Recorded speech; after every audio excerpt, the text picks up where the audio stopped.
मैं इस किताब पर आऊँगा, लेकिन इससे पहले की जो आपकी किताबें पढ़ी हैं अ, उनका उसका एक ज़िक्र मैं करना चाहता हूँ। आप मॉडरेशन पे बड़ा ज़ोर देती हैं और इस बात के लिए बार-बार ताकीद करती हैं कि मन मत मारो। कि साहब एक पकौड़ी आई, नहीं-नहीं ये तो डीप फ्राई है, ऐसा है, वैसा है। ये इसको कैसे दूर किया जाए? ये मेरे मन में अभी भी कभी-कभी आ जाता है। अरे क्या बात कर रहे हो आप? सेल्फ वर्थ जिसे कहते हैं ना, कि हमें ये जानना चाहिए। कभी-कभी मुझे लगता है कि हम भारतीय लोगों का ये प्रॉब्लम हो गया कि हमारी संस्कृति बहुत ज़्यादा रिच हो गई, और हमारी सोच आजकल बहुत छोटी हो गई इन अ वे फूड के तरफ से।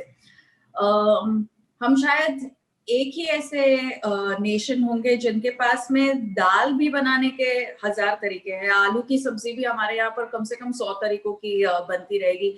हर किसी के यहाँ पे, हर किसी के फैमिली में कोई ना कोई सीक्रेट रेसिपी तो होती ही है, चाहे फिर वो करेले के सब्जी के हो या कटहल के सब्जी की हो।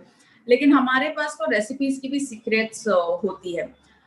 कुछ चीजें जो है वो फ्राइड ही ज्यादा मजा देती है। जैसे कि समोसा है, तो समोसे में अगर आलू नहीं होगा और वो अगर डीप फ्राइड नहीं होगा तो वो समोसा नहीं होगा।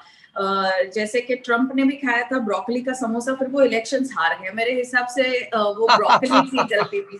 तो कुछ चीजें जो है वो उनके प्योरेस्ट फॉर्म में ही अच्छी लगती है।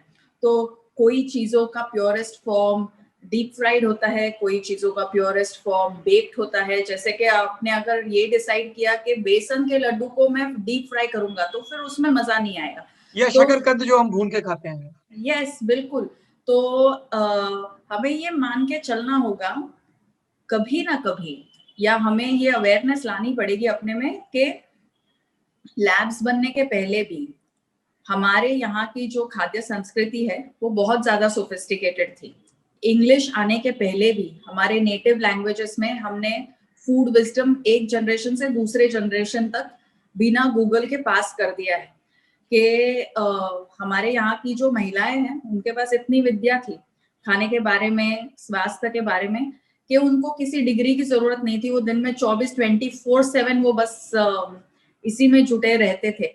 तो इस तरफ भी हमारा ध्यान जाना चाहिए। नहीं तो यही हो जाएगा कि जब तक के किसी जर्नल में प्रिंट होके नहीं आता, जब तक के इंग्लिश में नहीं आता, जब तक के कोई व्हाइट कोट पहन के या सोशल मीडिया इन्फ्लुएंसर नहीं कहता, तब तक हमको लगता ही नहीं है कि ये बात साइंटिफिक है।